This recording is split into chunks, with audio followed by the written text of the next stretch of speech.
सवारीचा घेतला पावलांनी आम्हा वाळवंटी तुझी सावली गळा भेट घेण्या भीमेची निघाली तुझ्या नाम घोषात इंद्रायणी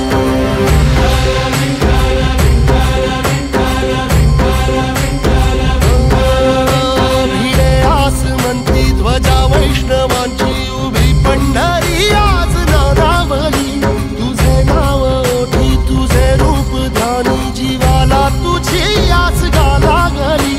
जरी बाप साऱ्या जगाचा परी